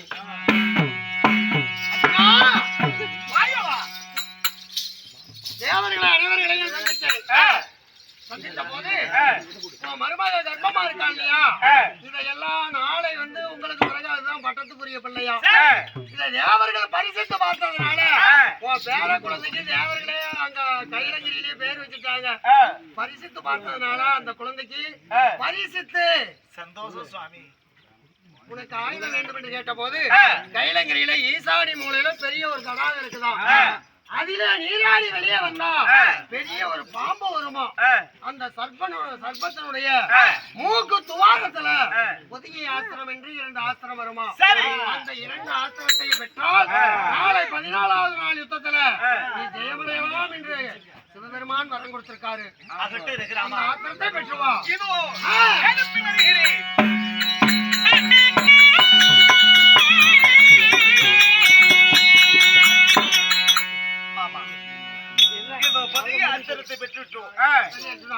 உதயாதி காலத்துக்குள்ள நாம மீண்டும் குருஷேத்திரம் போய் சேர வேண்டும்.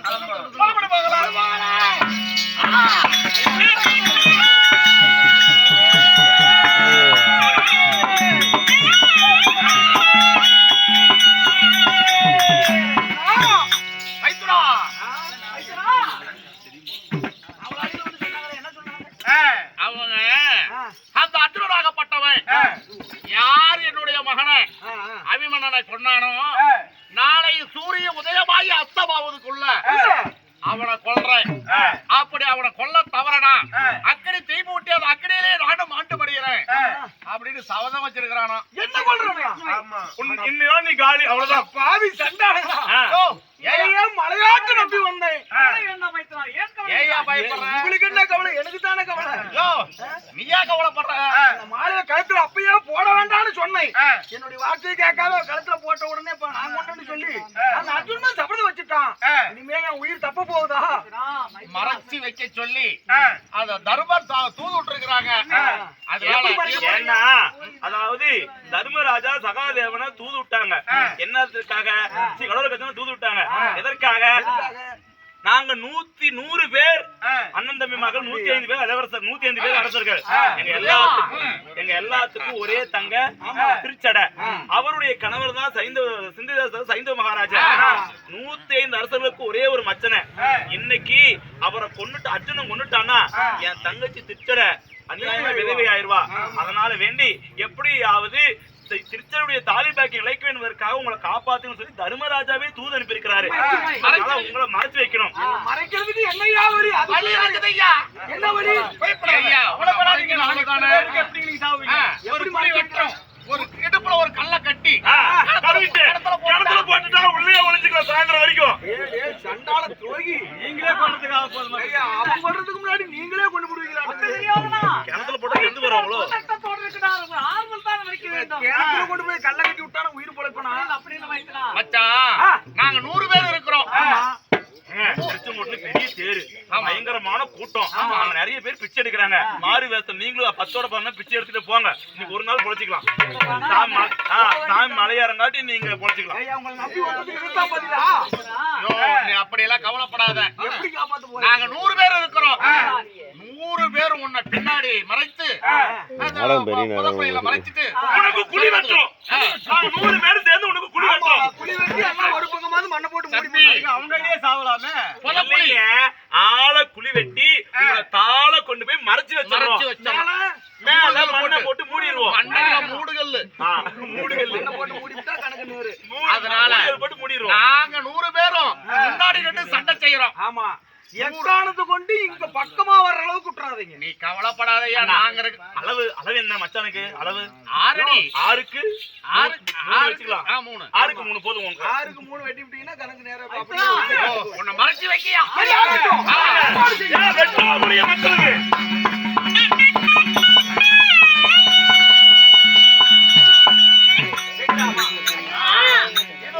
கவர்னர் படைகள் பாரு அணிவகுத்து நிக்கிறாங்க.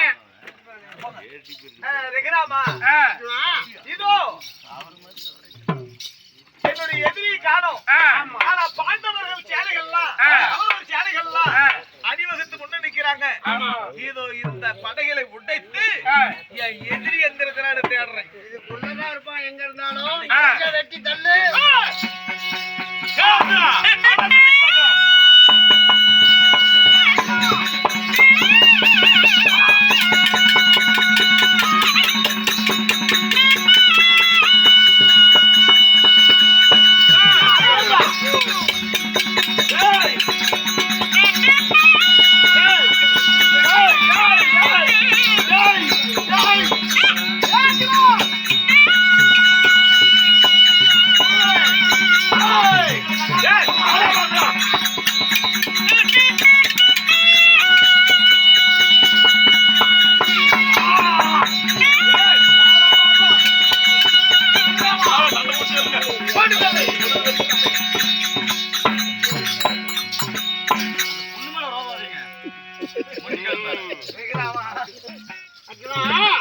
இப்படி பொழுது வரைக்கும் சண்டை போட்டா பொழுது அஷ்டமாயிடுச்சு.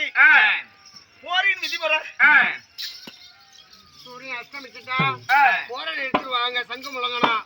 அதை விட சூரியன் அஸ்தமிப்பதற்குள்ளாக சைந்தவனை மடிக்கிறன்னு உன்னுடைய சகதம். மாமா அர்ஜுனா, என் மகனை கொன்னவனை கொல்லாவிட்டா தன் உயிரை தானே அர்ப்பணிப்பை அப்படி என்று சபதம். மாமா, நான் விட்டு சாகத்தான் போறேன்.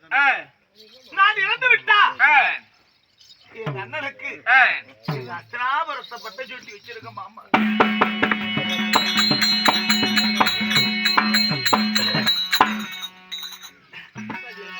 மாமா சாக போற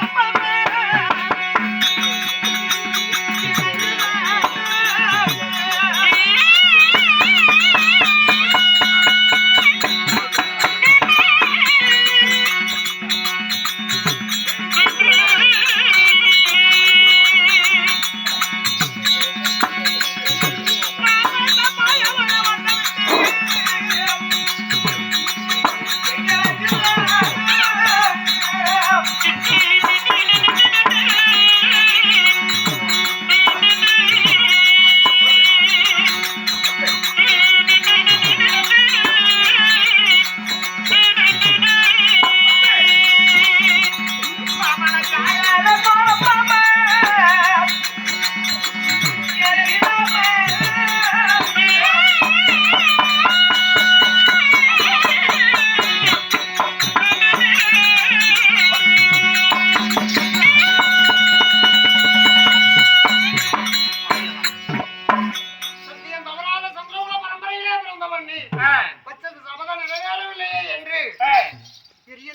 பிராமணர் முன்னாடி செய்த சபதத்தின்படி சரியேற்றுனா ஆனா சாகிறது உறுதியாகி போச்சு. என் மனசுல ஒரு தீராத ஒரு ஆசை. பாரிலும் சரி, அன்று அடர்காந்தாவன தானம் செய்த போதும் சரி, மற்ற நாட்களிலும் உன் காலடியில உட்கார்ந்துதான் நான் ரதம் ஓட்டிருக்கேன். ஆனா ஊர் உலகத்துல உள்ளவங்க பேசுவாங்க, வில்லுக்கு உகந்தவன் விஜயனே, அவன் போல ஒரு வில்லாளி இந்த உலகத்துல யாருமே இல்ல அப்படின்னு பேசத்தான் கேள்விப்பட்டிருக்கேன். நீ எதிரியோடு யுத்தம் செய்யக்கூடிய இந்த வினோதத்தை நான் ஒரு நாளும் பார்த்ததில்ல. அதனால நீ செத்த பிறகு இனி ஒரு அர்ஜுன் நான் பார்க்கவா முடியும்? முடியாது முடியாது. அதனால எப்படி வில் எடுப்ப, எப்படி கணை தொடுப்ப, எப்படி எதிரியுடைய சிரசுக்கு குறி வைப்ப, இதை என் முன்னாடி செஞ்சு காட்டு. இந்த ஆசையை நிறைவேற்றி வைப்பா.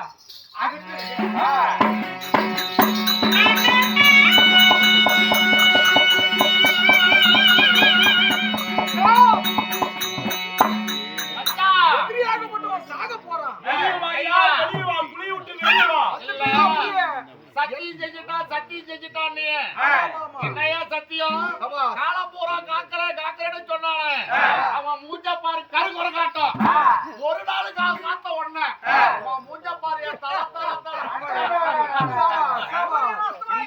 இந்த ஆள் ஒரு ஆளுன்னு சொல்லி இந்த நம்பி அவன் வேற சத்தியம் பண்ணி சாப்பிட அன்னைக்கு சாப்பிட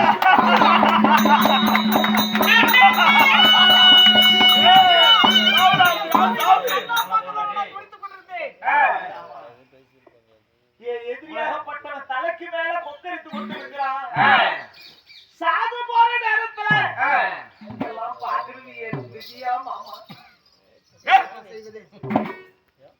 உடலும் போல ஒட்டி இருந்தவங்க இன்னைக்கு எங்கன்னு முன்னாடி என் மச்சான் அர்ஜுனன் மடிகிறான்னு என் மூஞ்சி வேதனையில என் மூஞ்சி அவங்களுக்கு பார்த்தா கருங்குரங்காட்டு இருக்குதாமா. அவங்க மச்சான் ஒரே நாள்ல பாரத போர்ல ஜெயம் தேடி கொடுத்துட்டா. அம்பாரி கட்டி மேல நாளத்தோட ஆட்டம் பாட்டத்தோட கொண்டுட்டு வர்றான். வச்ச சபர்தம் அர்ஜுனன் மடிய போறான். இத வந்து பாரு மச்சான்னு கூட்டிட்டு வந்து எங்க எதிர்த்து வேடிக்கை பாக்குறாங்க. இந்த நம்பினா உனக்கு இதுதான் கதி. இப்பவும் சொல்றோம், குரங்கு முகரையாங்கிறாங்க. குரங்கு முகரைக்கிறாங்க. நான் பாத்துக்கிறேன் இப்படிதான் வில்லெடுப்பது, இப்படிதான் கணை தொடுப்பது. இந்த காண்டீபத்துல தொடுத்த கணை ஒரு நாள் வீணானதில்ல. ஒரு நாள் வீணானதில்ல. இன்றைக்கு வீணாயும் போல் தெரிகிறது. பெருமான் கொடுத்த பொதிகை ஆஸ்திரத்தை இந்த காண்டீபத்துல தொடுத்திருக்க. தொடுத்த உடனே பார்க்கும்போது எது உன் கண்ணுக்கு தெரியுது? எதிரிதான் ஒண்ணு நிக்கிறான். அப்படியா? நின்னா மட்டும் என்ன பண்ணுவ? போடா. என்ன மட்டும் என்ன பண்ணுவ? சாவு போறேன். இது வீணா போயிருமேன்னு வருத்தமா? நிச்சயமாக மாமா. எவ்வளவு நேரம் இருந்தா உன்னுடைய சபதத்தை நிறைவேற்றுவ? கணை பொழுது இருந்தா தானே. காண்டீபத்துல இருந்து இந்த கணை அங்க போற வரைக்கும் அவ்வளவு நேரம் பொழுது இருந்தா போதும் மாமா. உன்னுடைய சபதத்தை நிறைவேற்றுவை. அதோ பார் கதிரவ வெளியில வந்துட்டோம். போடா ஆத்திரத்தை.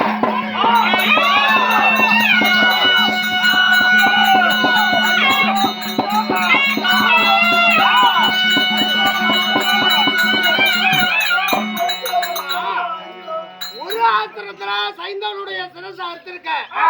அது பூமியில விழாத மறு ஆத்திரத்தினால அவங்க அப்பங்கையில அதை கொண்டுட்டு போய் போடு. அப்படியா? போடு.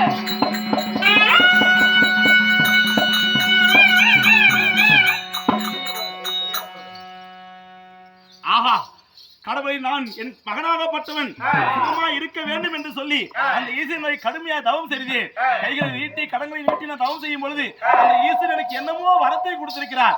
என்னவென்று கிறந்து சிரமா. ஐயோ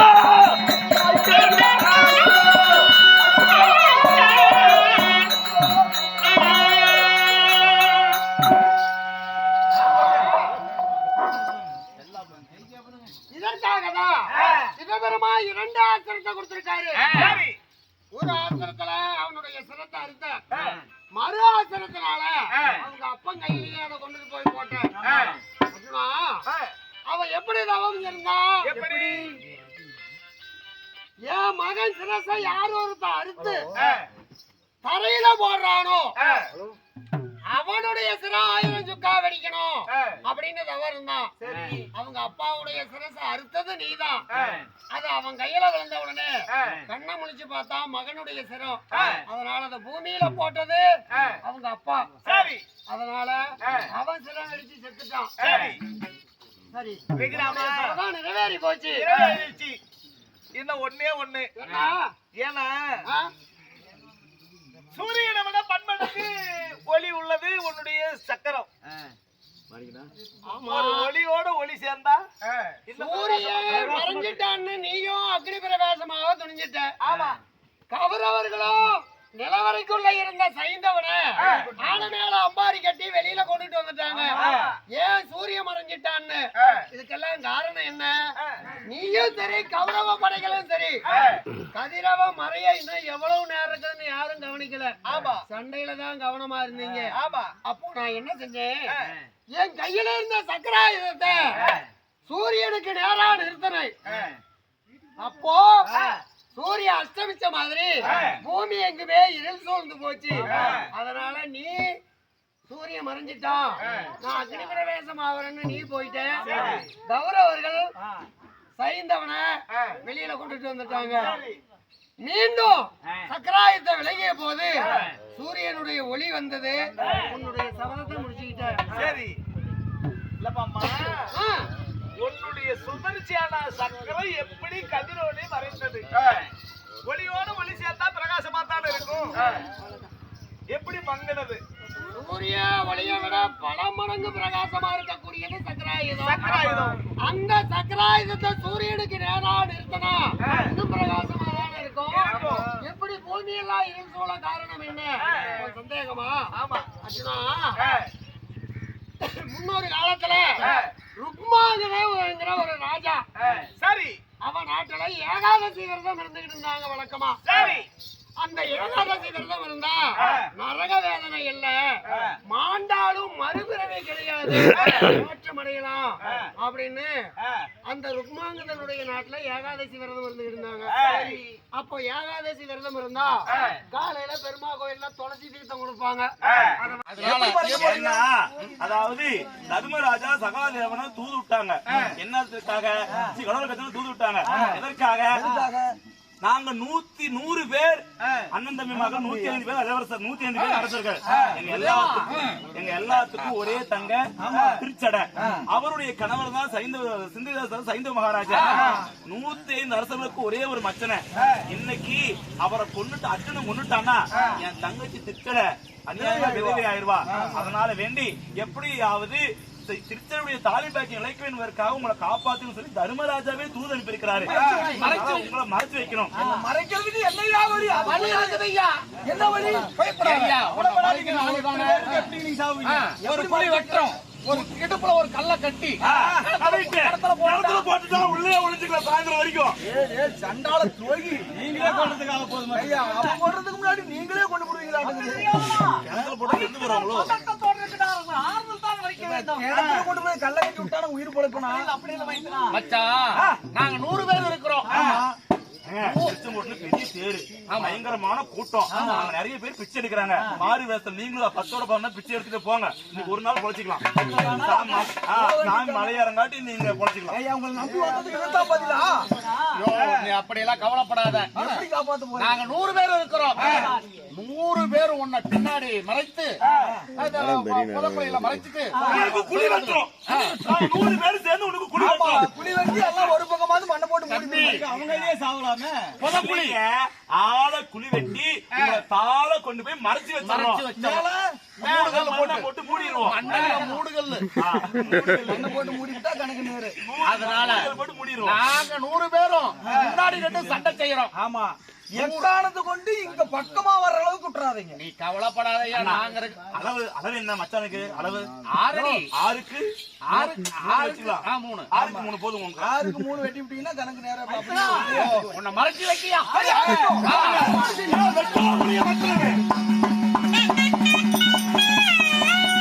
இதோ என்னுடைய எதிரியை காணோம். ஆனா பாண்டவர்கள் சேலைகள்லாம் எல்லாம் அணிவகுத்து கொண்டு நிக்கிறாங்க. இதோ இந்த படைகளை உடைத்து என் எதிரி எங்க இருக்கிறான்னு தேடுறேன். உள்ளதான் இருப்பான் எங்க இருந்தாலும் வெட்டி தள்ளு.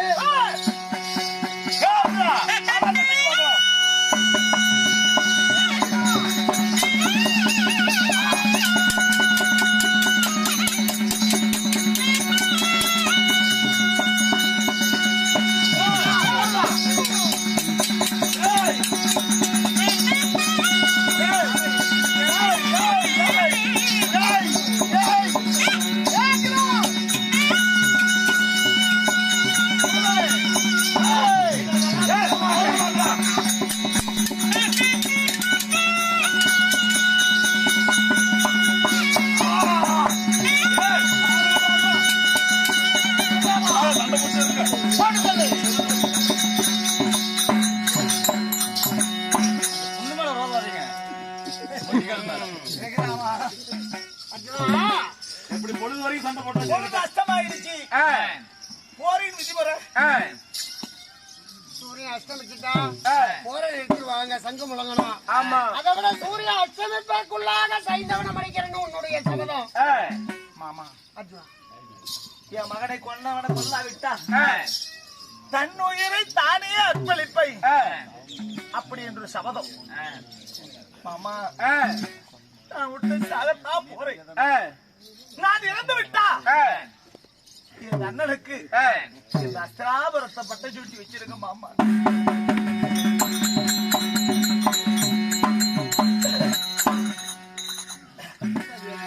மாமா சாகாத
பிராமணர் முன்னாடி செய்த சபதத்தின்படி சரி அர்ஜுனா. ஆனா சாகிறது உறுதியாகி போச்சு. என் மனசுல ஒரு தீராத ஒரு ஆசை. பாரத பாரிலும் சரி, அன்று அடர்காண்டாவன செய்த போதும் சரி, மற்ற நாட்களிலும் உன் காலடியில உட்கார்ந்துதான் நான் ரதம் ஓட்டிருக்கேன். ஆனா ஊர் உலகத்துல உள்ளவங்க பேசுவாங்க, வில்லுக்கு உகந்தவன் விஜயனு, அவன் போல ஒரு வில்லாளி இந்த உலகத்துல யாருமே இல்ல அப்படின்னு பேசத்தான் கேள்விப்பட்டிருக்கேன். நீ எதிரியோடு யுத்தம் செய்யக்கூடிய இந்த வினோதத்தை நான் ஒரு நாளும் பார்த்ததில்ல. அதனால நீ செத்த பிறகு இனி ஒரு அர்ஜுன் நான் பார்க்கவா முடியும்? முடியாது முடியாது. அதனால எப்படி வில் எடுப்ப, எப்படி கணை தொடுப்ப, எப்படி எதிரியுடைய சிரசுக்கு குறி வைப்ப, இதை என் முன்னாடி செஞ்சு காட்டு. இந்த ஆசையை நிறைவேற்றி வைப்பா.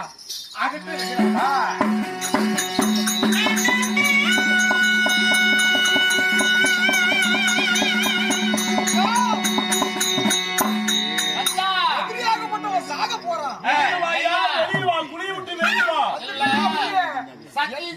சத்தியம் செஞ்சுட்டான். நீ என்னையா சத்தியம்? காலப்பூரா காக்கறேன்னு சொன்னானே, அவன் மூச்சப்பாரு கருங்குறை காட்டும். ஒரு நாளுக்கு அவன் காத்த ஒண்ணு மூச்சப்பாரு இந்த ஆள் ஒரு ஆளுன்னு சொல்லி இந்த ஆள் நம்பி அவன் வேற சத்தியம் பண்ணி சாவிட அன்னைக்கு சாவிட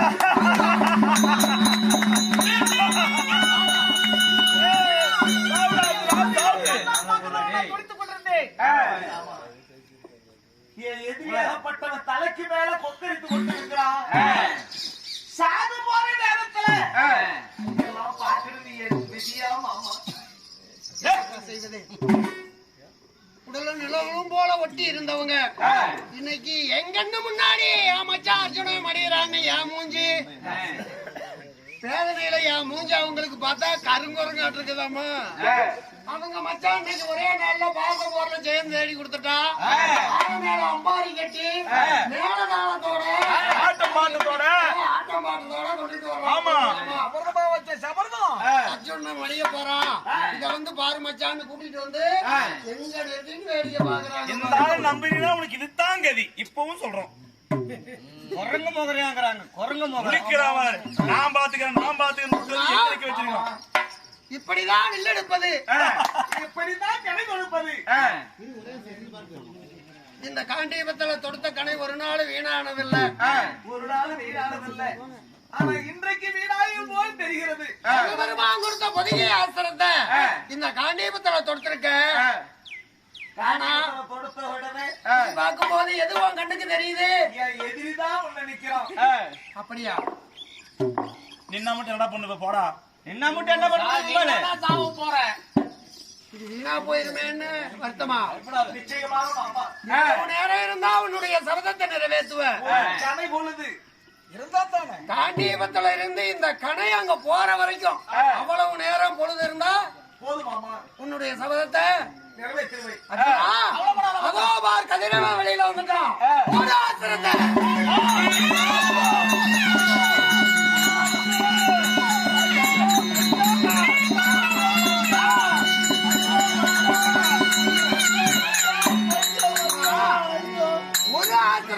சைந்தனுடைய சிரசை அறுத்திருக்க அது பூமியில விழாத மறு ஆசிரத்தினால அவங்க அப்ப கையில அதை கொண்டுட்டு போய் போடு.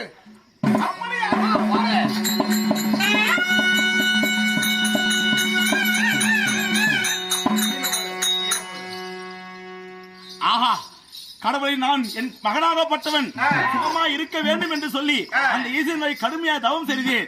கைகளை நீட்டி கடங்களை நீட்டி நான் தவம் செய்யும் பொழுது அந்த ஈஸ்வரன் எனக்கு என்னமோ வரத்தை கொடுத்திருக்கிறார். என்னவென்று கிறந்து சிரமா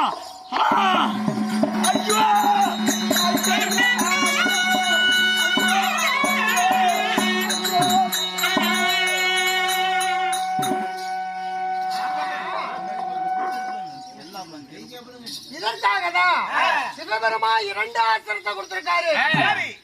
ஒரு ஆசிரத்துல அவனுடைய சிரத்தை அறுத்த மறு ஆசிரத்தினால அவங்க அப்பன் கையிலேயே அதை கொண்டுட்டு போய் போட்டான். அர்ஜுனா, அவன் எப்படி தவம் இருந்தான்? எப்படி என் மகன் சிரசை யார் ஒருத்த அறுத்து தரையில போடுறானோ அவனுடைய சிர 1000 சுக்கா வெடிக்கணும் அப்படின்னு தவறு இருந்தான். அவங்க அப்பாவுடைய சிரசை அறுத்தது நீதான். அது அவன் கையில விழுந்த உடனே கண்ணை முழிச்சு பார்த்தா மகனுடைய சிரம். அதனால அந்த பூமியில போட்டது அவங்க அப்பா. சரி, அதனால அவன் சிரம் வெடிச்சு செத்துட்டான். சரி சரி, விக்ரமா நிறைவேறி போச்சு. இன்னும் ஒண்ணே ஒண்ணு. ஏன்னா ஆ? சூரியனை விட பன்மடங்கு ஒளி உள்ளது உன்னுடைய சக்கரம். ஒரு ஒளியோட ஒளி சேர்ந்தா சூரியன் மறைஞ்சிட்டான்னு நீயும் அக்னி பிரவேசமாக துணிஞ்சிட்ட. ஆமா, கௌரவர்களும் நிலவரைக்குள்ள இருந்த சைந்தவனை ஆன மேல அம்பாரி கட்டி வெளியில கொண்டுட்டு வந்துட்டாங்க. ஏன் சூரிய மறைஞ்சிட்டான்னு? இதுக்கெல்லாம் காரணம் என்ன? நீயும் சரி கௌரவ படைகளும் சரி கதிரவ மறைய இன்னும் எவ்வளவு நேரம் இருக்குதுன்னு யாரும் கவனிக்கல. ஆமா, சண்டையில தான் கவனமா இருந்தீங்க. ஆமா. அப்போ நான் என்ன செஞ்சேன்? என் கையில இருந்த சக்கராயுதத்தை சூரியனுக்கு நேரா நிறுத்தினேன். அப்போ சூரிய அஸ்தமிச்ச மாதிரி பூமி எங்குமே இருள் சூழ்ந்து போச்சு. அதனால நீ சூரியன் மறைஞ்சிட்டான், நான் அக்னி பிரவேசம் ஆகிறேன்னு நீ போயிட்ட. கௌரவர்கள் சைந்தவனை வெளியில கொண்டுட்டு வந்துட்டாங்க. மீண்டும் சக்கராயத்தை விலகிய போது சூரியனுடைய ஒளி வந்தது. உன்னுடைய சபதத்தை முடிச்சுக்கிட்ட. சரி இல்லம்மா, உன்னுடைய சுதர்ச்சியான சக்கரம் எப்படி கதிரோடு மறைத்தது? ஒளியோட ஒளி சேர்ந்தா பிரகாசமா தான் இருக்கும். எப்படி மங்கினது? சூரிய ஒளியை விட பல மடங்கு பிரகாசமா இருக்கக்கூடியது சக்கராயுதம். அந்த சக்கராயுதத்தை சூரியனுக்கு நேரா நிறுத்தினா இன்னும் பிரகாசமா தானே இருக்கும். எப்படி பூமியெல்லாம் இருள் சூழ காரணம் என்ன சந்தேகமா? அப்படின்னா முன்னொரு காலத்துல ருக்மாங்கிற ஒரு ராஜா, சரி, அவன் நாட்டுல ஏகாதசி விரதம் இருந்துகிட்டு இருந்தாங்க வழக்கமா. சரி, அந்த ஏகாதசி விரதம் இருந்தா நரக வேதனை இல்ல, மாண்டாலும் மறுபிறவே கிடையாது, மோட்சம் அடையலாம் அப்படின்னு அந்த ருக்மாங்கதனுடைய நாட்டுல ஏகாதசி விரதம் இருந்துகிட்டு இருந்தாங்க. அப்போ ஏகாதசி விரதம் இருந்தா காலையில பெருமா கோயில்ல துளசி தீர்த்தம் கொடுப்பாங்க, அதை வாங்கி எல்லாம் ஒரு செஞ்சு விட்டுட்டு போவாங்க. இப்படி ஏகாதசி விரதம் இருந்தாங்க பெருமா கோயில்ல. அங்க நிறைய கூட்டம் வரிசையில நின்னாங்க, துளசி தீர்த்தம் வாங்கி ஒரு செஞ்சு விட்டு போலாமா அப்படின்னு. அந்த வழியா தூர்வாசர் வந்தாரு. வந்த தூர்வாசர் என்னப்பா எல்லாம் கூட்டம் அப்படின்னு கேட்டாரு. ஏகாதசிக்கு பெருமா கோயில்ல துளசி தீர்த்தம் கொடுக்குறாங்கப்பா, அதுக்காக தான் கூட்டமா இருக்காங்க அப்படின்னாங்க. சரி, அப்படியா விஷயம் அப்படின்ட்டு தூர்வாசர் என்ன பண்ணாரு, வரிசையில நின்ன சனங்களை எல்லாம்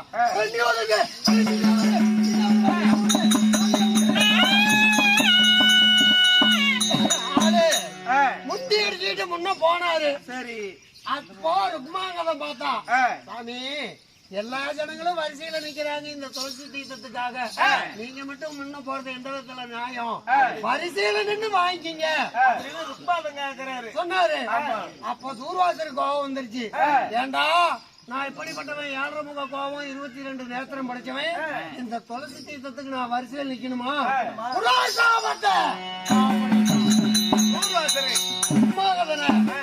அப்போ ருக்மாங்கதாலதான் இந்த ஏகாதசி விரதம் இருந்தா எனக்கு நாளை மறுபிறவி இல்ல சொர்க்கம் வரலாம் அப்படின்னு ஏகாதசி விரதம் இருந்தேன், இதனால எனக்கு கிடைச்சது தூர்வாசருடைய சாபம் தானா அப்படின்னு என்ன நினைச்சு அழுதான். அவனை காப்பாத்த வேண்டி நான் என்ன செஞ்சேன், என்னுடைய சக்கராயுதத்தை திடீர்னு அனுப்பணும் தூர்வாசர் முன்னாடி.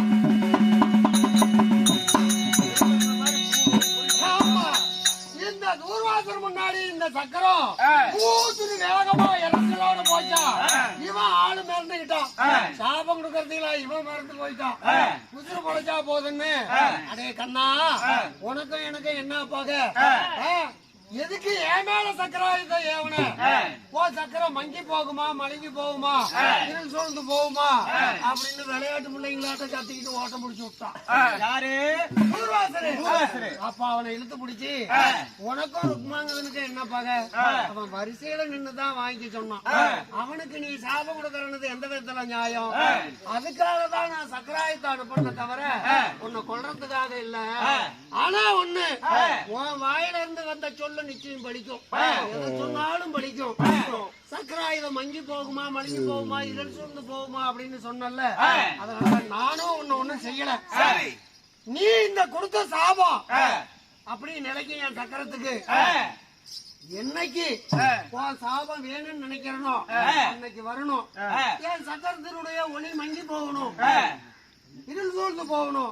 வேண்டான்னு என்னைக்கு நினைக்கிறனோ அது விலகி போய பழையபடி பிரகாசமா வரணும், அப்படி மறுவரமும் கொடு அப்படின்னு தூர்வாசர் கிட்ட கேட்டேன். அவனும் உயிர் பொழைச்சா போதுன்னு அப்படியே மறுவரமும் சக்கரத்துக்கு தந்தேன் அப்படின்னு சொல்லி வரம் கொடுத்துட்டு போனான். அதனால இந்த சக்கராயத்தை சூரியனுக்கு முன்னாடி நிறுத்தும் போது தூர்வாசரை தியானம் செஞ்சு நிறுத்தினேன். அப்போ இருள் சூழ்ந்து போச்சு. வேண்டாம் சக்கராயுதத்துக்கு ஒளி வரணும்னு நினைச்சேன், பிரகாசமா வந்தது. நீயும் கனபொழுது இருந்தா போதும் என் எதிரியும் அடிச்சு என் சபதத்தை நிறைவேற்றணும்னு சொன்னேன். அது போலவே சக்கரம் விலகிய உடனே சூரிய ஒளி தெரிஞ்சது, உன்னுடைய சபதத்தை நிறைவேற்றிட்ட.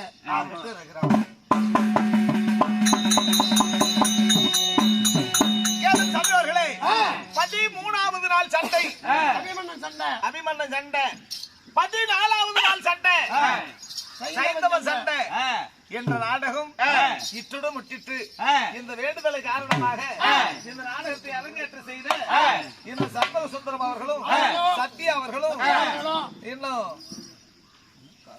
கார்னிஸ் அவர்களும் சம்புத்தா அவர்களும் அவர் குடும்பத்தினர் எல்லாம் இந்த அம்மனுக்காக வேண்டுதலை காரணமாக நாடகத்தை அரங்கேற்ற செய்தார். எல்லாம் அல்ல ஆண்டவருடைய அருள் பெற்று இன்னும் நம்ம மதிப்புக்கு மரியாதைக்குரிய இந்த நாடகத்துக்காகவே நம்மளை அறிமுகம் செய்த நம்ம சிச்சம்பி கவுண்டர், இந்த மதிப்புக்கு மரியாதைக்குரிய நம்ம தங்கவேலு கவுண்டர், இந்த மதிப்புக்கு மரியாதைக்குரிய ஐயாவாகிய ராஜவேல் கவுண்டர் அவர்களும் நமக்கு விதி எப்பொழுதும் ஆதரவு தந்தார். அவர்களும் இந்த நாடகத்துக்காக வேற நாடகத்துக்கு இந்த நாடகத்துக்கு யாரும் கொல்ல உத முடியாது. ஆனா உப்பாரப்பட்டி சேர்ந்த நம்ம தங்கதுரை ஒரு நாகஸ்வர வித்வாருடைய வாத்தியாருடைய மகன் இன்னும் நெடிய காலம் இந்த உலகத்துல அவருடைய கலை சேவை